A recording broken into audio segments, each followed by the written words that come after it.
Hello and welcome to K-Learn TV, your Sioux Falls Classroom Connection. We thank you for joining us. I'm DeeAnn Konrad, Community Relations Supervisor for the school district.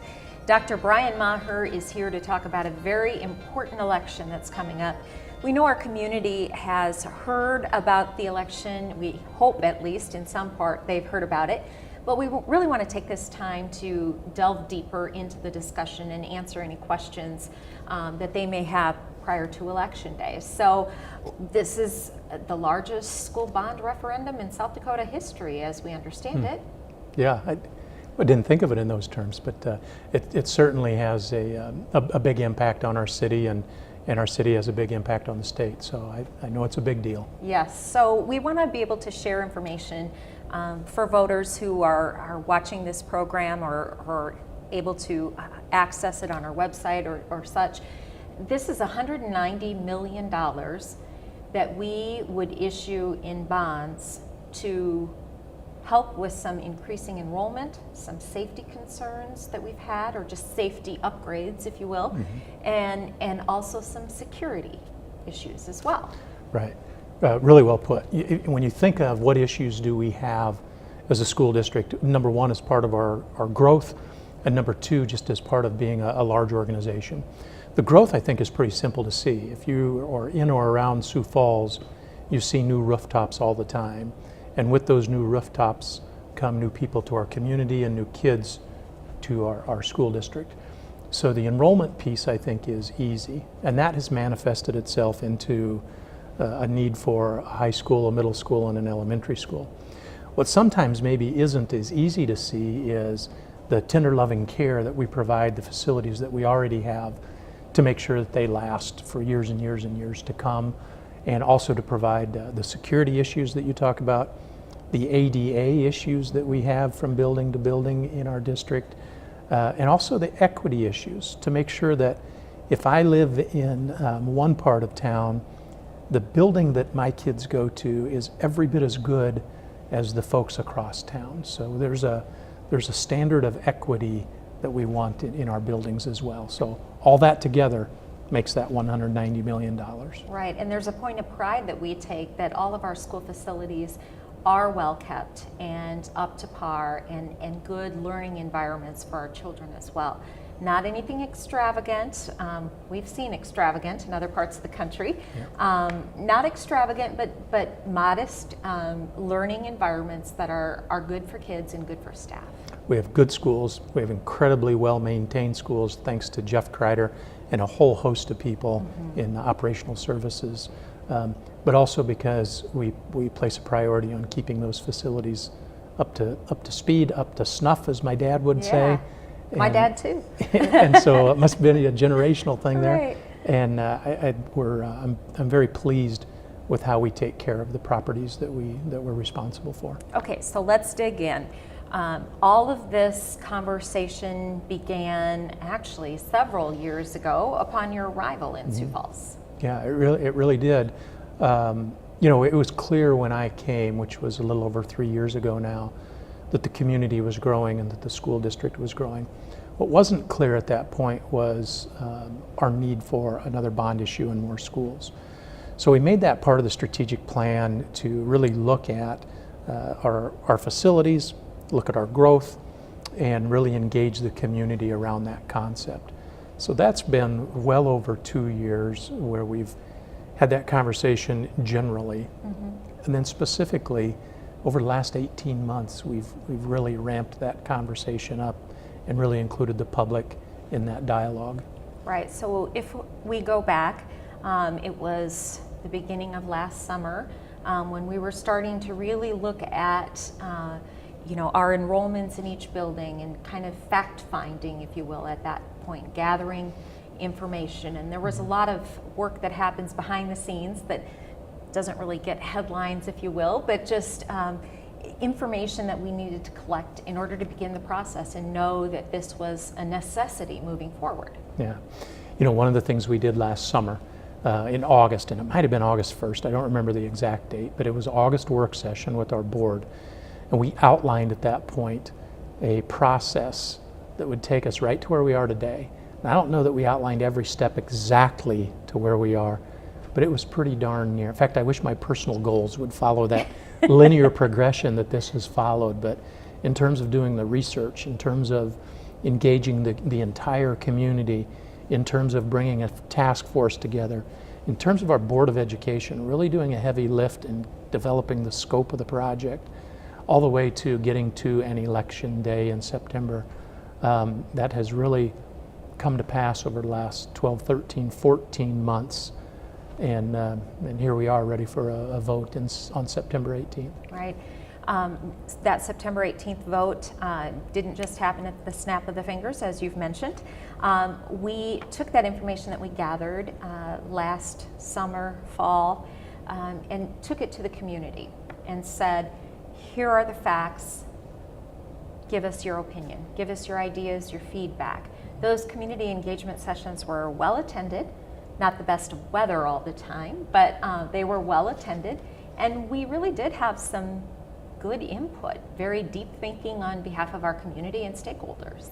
We had great input, and as you were talking, DeeAnn, I'll think of two other things that went along with that. Number one, I have a student advisory group that I meet with quarterly, and engaged them, gosh, must have been in December of 2017, or maybe earlier, last school year, and talked to them about what this might look like. And from that meeting, we had them come to a work session of the board and talk about their perspective as we looked at our facilities. We had 2 meetings where any teacher in our school system could come to those meetings and have that open and honest dialogue like we had with the community.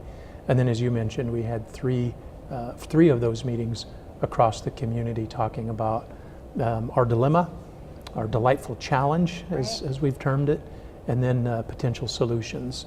And we've had a number of opportunities for impact from students, from staff, and certainly from the community at large.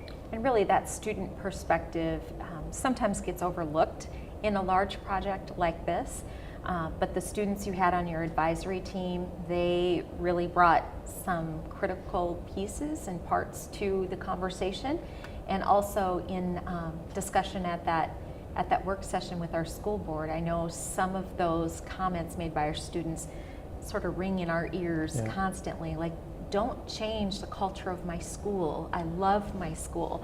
And really those are powerful words to hear from students. Yeah, it was the student piece was, and I've been in this long enough, I should know it by now, but every time we engage the students, we learn.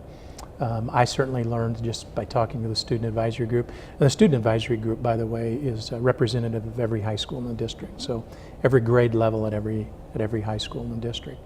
And they were so impactful. Not only did we have them go in front of the board for a work session, but we also had one of those members, Ann Madsen, who did a great job for us. Ann Madsen was part of the facilities task force that was made up of her and 29 other community members. Right, and so that piece is critical in hearing just how they feel about their school, and also getting that information shared with students so they feel like they're part of the solution as well.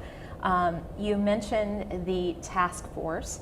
Ann was one of 30, and that group of 30 was a good cross-section of our community. We did some mapping to determine, make sure we had people represented from the east side, the west side, the central, and different age categories as well, whether you're a young person, a young professional in our community that maybe has children, doesn't have children, a parent, and then those who have seen their students through K-12 education and beyond, and are now looking at the community from a different perspective. But how did that process work and play out in terms of the other experiences you've had in this arena? Well, you nailed it. Not only did we have a student in Ann Madsen, we had adults who didn't have children yet. We had adults who have kids in our facilities right now, and we had adults who have had their kids go through our school system, and some of them even have grandkids now in our facilities. So we had folks who cared about the school system, but from a broader context, cared deeply about our community, because they know this isn't simply a school district issue, but it's truly a community issue. And I think the folks that we had on that task force really looked at this from a community perspective. And we brought in Mark Cotter and Mike Cooper from the city of Sioux Falls to make sure that our focus wasn't so narrow that it was just a school system focus. And they really brought a lot to the table for us from city perspective, city projections, and to make sure that to just check us on our facts and on our thinking, and their contribution to the task force was invaluable. All of those meetings, of course, were open to the public as well. We live streamed those, and all of those live stream videos are available for viewing if people want to catch up on the process and maybe haven't had enough time to learn about and listen to the process. But all very transparent and out there, not meetings that were held in a small conference room where 6 or 8 people had say in what was going on, but that's very critical and important to you as superintendent. You know what, DeeAnn, this is the 4th bond issue I've been through as a superintendent. And so you kind of see over time the process and how it evolves. And I think in some of my early work on bond issues, I thought they were mine. Mm-hmm. Boy, I wanted to really control them. And what I learned was that if I would help the folks who it really mattered to, the people in the community, and let them decide what it looks like, they're going to come up with something far better than I would. Mm-hmm. And they did again. I would not have come up with the $190 million bond issue. I would not have come up with each piece as this task force has come up with. I wouldn't have done that alone. I suspect that our Board of Education wouldn't have done it alone. But when we really engaged the community, we came up with something that I think is well, doesn't matter what I think. We came up with something that I know came directly from the task force and came directly from involvement and engagement of our community. Right, and all aspects of that community, some business leaders, some, as you said, parents and young folks who are just getting their start and really placing the value on what do we want our future in the city of Sioux Falls to look like in 10 years, 25 years down the pike. And what we heard is people want good schools. That's one thing that will attract businesses here in the future. And it's a workforce development checkbox, if you will. Any company that's considering Sioux Falls, as a location will look, because they won't be able to get employees to come here or stay here if we don't have quality schools. I think of a couple of things as you talk about that. Number one, I heard Jason Ball, our executive director of our Chamber of Commerce, speak about the bond issue on a local radio station. And one of the things he said was the Chamber has endorsed the bond issue. And the reason the Chamber endorsed the bond issue is they want to make sure that Sioux Falls continues to be attractive to companies and continues to be attractive to young families. And he gave a personal example of how his oldest, who will be a kindergartner this fall, he said, I promise you that he and his wife would not have looked at the city of Sioux Falls, had the school system in place not been something where they would have wanted their children to go. Mm-hmm. So he understands firsthand as a parent the importance of that, but he also understands as the executive director of the Chamber and as a representative of our business community how important good schools are, both public and private, and how they're critical to what we get done in the city of Sioux Falls. Right. So back to the $190 million.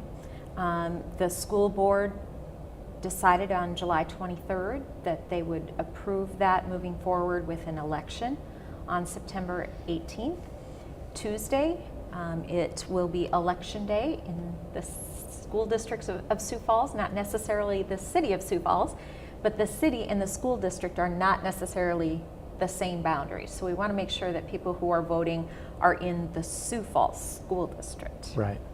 All of the Sioux Falls School District is in the city of Sioux Falls. Not all of the city of Sioux Falls is within the Sioux Falls School District. Think about that for a some of our neighbors, I know Harrisburg, I know T, several others, actually have part of their school district land that is inside the city of Sioux Falls. So if you live in that area of Sioux Falls that isn't part of the Sioux Falls School District, you won't be able to vote on the Sioux Falls School District bond election. But if you live anywhere in the school district, no matter where your kids go to school, no matter if you're for or against the bond election, you have the right to vote on September 18th. Right, and really we talked about that being the ultimate form of community engagement. We have invited people to attend our community engagement sessions, our task force meetings, provide input on a survey that we were grateful so many people took part in. And now we hope triple that number come out to vote on election day. And it really is about allowing people the opportunity to voice their own opinions based on after having the facts and the information that's been provided. Yeah, you nailed it. I think we've been very transparent. I think we've really involved the community in getting a potential solution on the ballot. And now the ultimate form of community engagement is everybody has the opportunity to vote on this solution. Yes or no, whether you think the solution is right or wrong. Your vote is the same as my vote, and we all get one of those votes. And so get out on September 18th and exercise that right. Right. The bond is for $190 million. That would build a high school, a middle school, an elementary school. It would make improvements at 14 buildings across the district. So I know a lot of times the new schools seem to get the headlines and the plays and that type of thing, but such things as equity, as you mentioned previously, in gym space, in music space, some of those projects, talk a little bit about the necessity for that beyond the high school, middle school, and elementary. You know, the last bond issue we ran as a school district was in 1997. So 21 years ago, the school district ran a bond issue. And in that bond issue, one of the key pieces of that bond issue was equity and developing standards from building A to building B to building C. And that thought process, that philosophy has withstood the test of time. We want to make sure that we continue that going forward. I'll give you one example. You talk about gym space, and if we remember that a gymnasium is a classroom. Yes. At the elementary schools, the gymnasium at Cleveland Elementary is really substandard compared to gymnasiums of their elementary colleagues throughout the district. And so one of the things we looked at is how do we make that right? Do we build a new Cleveland Elementary? Do we repurpose the gymnasium? What do we do? And one of the things that the task force decided to do was redo the gymnasium, bring it up to standards, and let's get a good long life yet out of that building. So I think it's $5.7 million. I don't remember the exact piece for the Cleveland gym, but that's one example of how the gymnasium at Cleveland will be standardized with the gymnasium at John Harris or Discovery or any other elementary school in the city of Sioux Falls. That's an example of that equity where no matter what zip code you live in, the students should have the same opportunities and the same classroom space as everyone else. And I happen to know the gym teacher over at Cleveland. If this happens, I know she'll be a smiling gym teacher. Yeah, she was our teacher of the year a couple of years ago. So she's probably going to be smiling no matter regardless, what. yeah, she's kind of a happy-go-lucky person anyway. But again, that equity is so critically important. We have many over at Memorial Middle School. Not only do we have a plethora of students, and more than that building was really projected for its use, but also our music areas. We have so many students involved in music there that some of our storage space and just actual space in the music room is a little tight also. And so one of those projects would be making that equitable. You know, Memorial is, we have many schools that are overcrowded. Probably none of them are more pronounced in being overcrowded than Memorial is. And Memorial is using many spaces that were never ever programmed to be educational spaces. But in order to make it work for the population that they have, they've really become somewhat ingenious in, well, I'll just say taking spaces that were not intended to be classroom spaces and making them classroom spaces. Right, and when you think of that, something that just popped into my mind, you're right, we get creative. In a hospital facility, though, you wouldn't have a classroom in a waiting, or you wouldn't have an operating room in a waiting room or something of that nature. So really, they're not set up for that. And we do make it work because we're fiscally responsible and we work hard to make sure that the students have the delivery of education that they need. And if the space isn't there, we press on. And now our community is saying, hey, it's time to get back to real classrooms, maybe. Yeah, I think, certainly the community engagement sessions we had and the task forces said that, and now on September 18th, we'll see what the community at large says. Right. So that vote happening on September 18th, we have 13 vote centers throughout the community. How will that work? Yeah, it's just as we've done whenever we have a standalone election for school board members. It works just like those do. So we'll have 13 vote centers. You can vote at any of those vote centers. And the other piece is there are also absentee ballots that are options as well. So any of those options are available to you. We try to make it as convenient as we can for the community, ultimately to get the largest voter turnout that we can possibly get. Absolutely. The thought behind those vote centers, located in convenient places, on your way to work, nearby your workplace, so maybe you can run there over lunch, making it quick and easy so as not to have long lines, but also be responsible in terms of not having a bunch of people sitting idly out there waiting for voters to come in either. And gosh, we hope that's not an issue. We hope our vote centers are very busy on election day. Well, there's advantages and disadvantages to the way we run elections, and the advantage to the vote centers is you can go wherever it's convenient. Mm-hmm. You don't have to go to the one space. The disadvantage is that we're creatures of habit too. So I know where I go on election day, and if I go there and it's not a polling place, I might be a little perplexed. So one thing I would say to the community is make sure you know where our vote centers are, and then wherever the vote center is that is most convenient for you, go exercise your right to vote at that vote center. Make sure you get there. So we'll be doing several things leading up to Election Day to inform voters about where they can cast their ballots. Another option is absentee voting. If you know that life is going to be hectic for you on September 18th because kids will be in school and there will be activities going on and lots of other things that you may need to do, we encourage people starting August 20th to absentee, and they can simply come down to the Instructional Planning Center and cast their ballot there. We'll have somebody on staff to help with that. Right, and we'll make sure that's easy, that's accessible, and that's available for anybody that wants to use that option to vote. Right. We're also looking at September 8th as a Saturday vote from 9 a.m. to 1 p.m., where you can also, again, come down to the Instructional Planning Center, cast your ballot there and have your voice heard. 201 East 38th Street is the address there.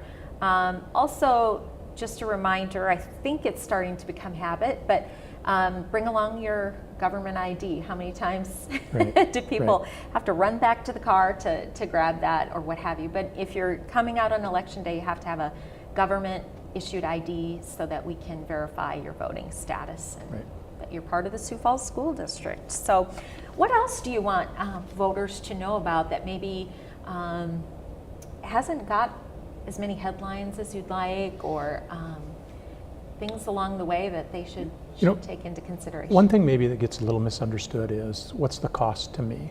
And I think we look at the $190 million price tag, and I think it's easy to kind of lose track of what that means to me. And I look at this bond issue as though you're a consumer. And as a consumer, if I'm at any marketplace, I see something that I want, I figure out the price, and I determine, does that price worth it for me to pay for that item, whether that's a food item or a pair of shoes or whatever it is. And I think that when you look at this, you need to figure out, what am I getting and what am I paying to get that, and is it worth it? And so for a new high school, a new middle school, a new elementary school, and about $50 million worth of other upgrades to 14 different buildings in our school district. The cost to you, if you live in the median priced home, and I know I say this all the time, median isn't average, median is middle. Right. So half of the homes in Sioux Falls will pay less than this, half will pay more than this. But the median priced home in Sioux Falls will pay $2 a month for that new high school, new middle school, new elementary school, and $50 million worth of other upgrades. So the question you have to ask yourself as a consumer is it worth it? I think that's the big question. So one of the things available on our website under the facilities planning tab on the website on the left-hand side of the screen is a bond calculator. So if you live in a home that's valued at $128,000, you can simply go in, place that number, whatever the value of your home is, and put it in that calculator to determine what your tax implication is going to be. And vice versa, if you live in a $600,000 home, whatever the value of your home is, simply put it in there, and it's set up to inform you about that. That would be $6.48 a month, by the way. He's a math guy, Yeah. if you didn't catch that, because I simply am not. You know that already. So yeah, all of those, we want to be very transparent, allow people to see, as you said, what the impact means for me, and am I able to work that into my life, my lifestyle, and is it worth it for the children of Sioux Falls? Right. Yeah. Well, all of these things are things you'll have to weigh prior to Election Day. We hope you do take the time to learn about it, research those unanswered questions that you still have. Certainly, if you have questions, you can contact us at the Sioux Falls School District. You can check out our website, sf.k12.sd.us. Click on the Facilities Planning tab and learn about a bunch of information there. Talk to your friends, talk to your neighbors, and just really pay attention to what's going on in and around your schools, and you cast your vote whichever way you choose on Election Day. But we really do encourage everyone to get out and vote and make their voice heard. Thanks for joining us today.